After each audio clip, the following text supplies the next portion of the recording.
নমস্কার বন্ধুরা, কেমন আছেন? স্বাতী মণ্ডলের ডেলি ব্লগ ভিডিওতে আপনাদের সকলকে স্বাগত জানাচ্ছি। সকাল 7টার মতো বাজে এখন। আমরা রেডি হয়ে পড়েছি, যে যার বাড়িতে যাব। আমি যাব আমার শ্বশুরবাড়ি, বোনও যাবে বোনের শ্বশুরবাড়িতে। 8টার মেট্রোটা ধরবো আর হাওড়া থেকে 9:55 হাওড়া টু আরামবাগ ট্রেন ধরবো। আরামবাগ পৌঁছাতে সময় লাগবে হাওড়া থেকে 2 থেকে 2.5 ঘন্টার মতো। আরামবাগে নেমে ওই 1 থেকে 1.5 ঘন্টার মতো পিসিমণির বাড়ি যাব। ওখানে দুপুরের খাওয়া দাওয়াটা করব, তারপরে আমরা যে যার বাড়ি যাব। জানি না আবার কখন দেখা হবে দুই বোনের। সত্যি বিদায় কিন্তু বড়ই বেদনাদায়ক। গতকাল রাত থেকেই মন খারাপ হয়ে আছে যে দুদিনের মতো বোন এত কষ্ট করে এত দূরে আসলো, আর একটা দিন থাকলে হয়তো মনটার একটু শান্তি হতো। যাই হোক, যেতে তো হবেই। ওরা সকলে রেডি হয়ে গেছে, আমি শুধু চুলটা একটু বাঁধবো, তাহলে আমিও রেডি হয়ে যাব। চলুন যাওয়া যাক তাহলে।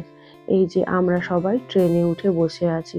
খুব সকাল তো বাড়ি থেকে বেরিয়েছি, ওই 1 কাপ চা 2টো বিস্কিট খেয়েছি অবশ্য, তবে ট্রেনে উঠেও তো খিদে পাবে, কারণ পৌঁছাতে পৌঁছাতে প্রায় 1টা বেজে যাবে। ততক্ষণ তো না খেয়ে থাকা যাবে না, তাই মনে করে একটা পলিথিনে করে অল্প মুড়ি, কিছু আলু ভাজা আর চানাচুর, একটা শসা, এগুলো সব নিয়ে এসেছিলাম আমরা। ট্রেনে উঠেই না আগে একটু সকালের খাবারটা খেয়েই নিলাম। একটু পেট পুজো না করলে ভালোও লাগে না আর মনটাও স্থির থাকে না। আমরা না লেডিস কামরাতেই উঠেছিলাম, আর লেডিস কামরাটা প্রায় অনেকটা খালিই ছিল। আর আজকে যেহেতু শনিবার, তাই খুব একটা ভিড় হয় না। সোম থেকে শুক্র অফিস টাইম থাকলে তো প্রচুর ভিড় হয়, কারণ 9:55 মানে অফিস টাইম তো অবশ্যই। আর শনিবার বলে ভিড়টা অনেকটাই কম। যাই হোক, ভালোই আমরা বসতেও পেয়ে গেছি। এদিকে তো দুই ভাই বোন ঝগড়া চালিয়ে যাচ্ছে মাঝে মধ্যে, কে জানলার ধারে বসবে। দুজনেই কিন্তু বসেছে, কিন্তু এর ধারটা ওর পছন্দ হচ্ছে না আর ওর ধারটাও ওর পছন্দ হচ্ছে না। যাই হোক, কথা বলতে বলতে আমরা তারকেশ্বর পৌঁছে গেছি। এই দেখুন, ছোট্ট কি সুন্দর শিব ঠাকুর সেজেছে এই ছেলেটি। আবার একটি মানুষ খুব মজা করে ওর মাথার চুলটি খুলে নিলে, দেখলেন? হয়তো পরিচিত। আমরাও দেখে প্রথম অবাক হয়ে গেছিলাম, এই দেখুন কি আনন্দ করছে, তার মানে বুঝেই যে এলাম যে উনি ওনার পরিচিতই হবে। যাই হোক, ওইভাবেই মানুষের কাছে কিছু পয়সা, টাকা পয়সা চেয়ে চিনতে ওই বাচ্চাটা পেট চালায় আর কি, এই শিব ঠাকুর সেজে। যাই হোক, কিছু একটু পয়সা আমি ওকে দিয়েও দিলাম। তারকেশ্বর থেকে আরামবাগ যেতে 10 থেকে 15 মিনিটের মতো সময় লাগে। তারকেশ্বরের 3টে স্টেশন পরই হচ্ছে আরামবাগ স্টেশন। আরামবাগে নেমেই টোটোয় করে পৌঁছে যেতে হবে আমাদেরকে পিসিমণির বাড়ি, গৌরহাটি মোড়ে। চলুন তাহলে নামা যাক আরামবাগ স্টেশন। এই যে আমি আমার পিসিমণির বাড়ি পৌঁছে গেছি। ইনি হচ্ছেন আমার ছোট পিসিমণি। পিসিমণিকে আমি আগের দিন রাত্রে বলেই রেখেছিলাম যে আমি চিংড়ি খাবো আর অন্য কিছু রান্না করো না, কারণ পিসিমণি জিজ্ঞাসাই করেছিল কি খাবি, তার মতো সেগুলো বাজার থেকে এনে রান্না করব। যাই হোক, এদিকে দুই ভাই বোন খুব আনন্দ করে গলদা চিংড়ি খাচ্ছে।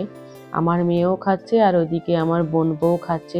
প্রথমে 2 পিস করে দিয়েছে, তারপর আবার দিদার কাছ থেকে 1 পিস করে চেয়ে নিয়েছে। যাই হোক, খেয়ে নি কোরা। আর এদিকে আমরাও খেতে বসে গেছি দুই বোন। পিসিমণি একটু পরে খাবে, কারণ পিসেমশাই একদম টাইমে খায়, 1:30 না বাজলে খাবে না। অতএব পিসিমণি পিসেমশাইকে খাবারটা দেবে, তারপরে নিজে খাবে।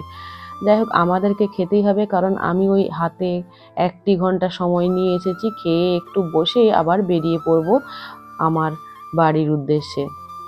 কলকাতা থেকে এদিকে ঠান্ডা কিন্তু অনেকটাই বেশি। যত আমি ভেতরের দিকে যাব, এখন আমি আরামবাগে আছি, আরামবাগে কিন্তু গায়ে চাদর দিয়ে খাওয়া দাওয়া করতে হচ্ছে দিনের দিকে। এরপরে আমি আমার বাড়ির উদ্দেশ্যে রওনা দেব। আমার বাড়ি হচ্ছে সুখজোড়া গ্রাম আর আমার শ্বশুর বাড়ি হচ্ছে লেগো গ্রাম। ওই 10 থেকে 15 মিনিটের দূরত্বে আর কি, পাশাপাশি দুটি গ্রাম। তো ওই দিকেই হচ্ছে আরো বেশি ঠান্ডা, আর পাশে আমাদের আছে জয়পুর ফরেস্ট। তো আপনারা যারা জানেন ওই দিকের এলাকা সম্পর্কে, তো ওই দিকে কিন্তু আরো ঠান্ডা। যত ওই দিকে যাবেন, বিষ্ণুপুর লাইনে যাবেন, তত কিন্তু ঠান্ডা পাবেন। যাই হোক, দুপুরে খাওয়া দাওয়াটা বেশ তো জমিয়ে হলো। এরপরে আমি আপনাদেরকে একটু পিসিমণির বাড়িটা ঘুরিয়ে দেখাবো, কারণ পিসিমণি খুবই কৃষ্ণের ভক্ত, আমরা সকলেই কৃষ্ণের ভক্ত।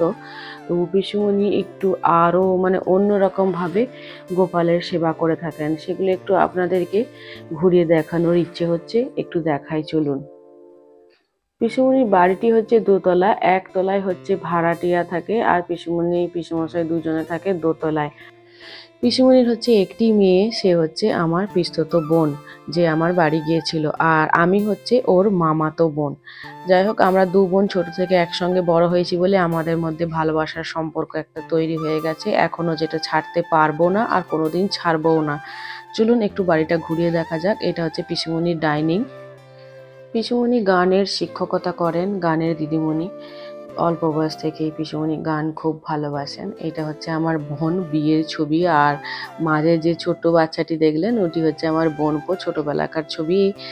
আর পাশে একটি দেয়াল আলমারি দেখছেন, এটাতে পিসিমণির একদম অনেক স্মৃতি সাজিয়ে রেখেছে, যেখানে যেখানে গেছেন সেখান থেকে অনেক স্মৃতিচিহ্ন নিয়ে এসে ওই দেয়ালে সাজিয়ে রেখেছেন। এই যে মা সরস্বতী আছে, এই ডাইনিংই হচ্ছে পিসিমণি গানের স্কুল চালায়, সেই জন্য মা সরস্বতীর আশীর্বাদ তো সবার লাগবে, সেই জন্য একটি পটচিত্র ওখানে সাজিয়ে রাখা হয়েছে। তার পাশেই আছে পিসিমণি পিসেমশাই রিসেন্ট যেখানে বেড়াতে গিয়েছিলেন সেখানকার একটি তোলা ছবি, কন্যাকুমারী গিয়েছিলেন।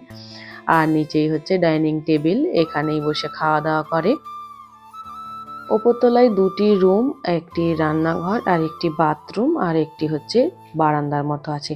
এই দেখুন, এই দরজার ওপরগুলোয় কি সুন্দর রাধা কৃষ্ণের, আলাদা করে কৃষ্ণের সব ছবিগুলি সাজিয়ে রেখেছে। পিসিমণি সারা দিন পরিষ্কার পরিচ্ছন্ন করে রাখে, এই বয়সেও ঘরে এতটুকু কোণা কোথাও ধুলো পাবেন না। মানে এটা পিসিমণির কাজ আর কি, পছন্দ, সব সময় পরিষ্কার পরিচ্ছন্ন করে রাখাটাই পছন্দ করে।